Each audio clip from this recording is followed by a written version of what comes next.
আর এই সব ইস্তেগফারের শ্রেষ্ঠ ইস্তেগফারের নাম সাইয়্যিদুল ইস্তেগফার। যত ইস্তেগফার হতে পারে এর মধ্যে সবচেয়ে শ্রেষ্ঠতম ইস্তেগফার নাম কি? কথা কন। বুখারীর বর্ণনা, শাদ্দাদ ইবনে আউস রাদিয়াল্লাহু তাআলা আনহু বর্ণনা করেন, এই সাইয়্যিদুল ইস্তেগফার দিনের বেলা যে পড়বে ওই দিনে মারা গেলে সে জান্নাতি।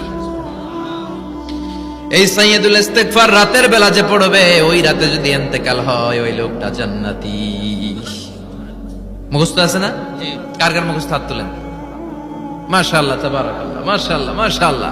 আর যাদের নাই তাদের হোমওয়ার্ক, তাদের আল্লাহুম্মা আনতা রাব্বি লা ইলাহা ইল্লা আনতা খালাকতানি ওয়া আনা আবদুক ওয়া আনা আলা আহদিকা ওয়া ওয়া'দিকা মাস্তাতা'তু আউযু বিকা মিন শাররি মা সানা'তু আবুউ লাকা বিনি'মাতিকা আলাইয়া ওয়া আবুউ লাকা বিযামবি ফাগফির লি ফাইন্নাহু লা ইয়াগফিরুদ দুনুবা ইল্লা আনতা।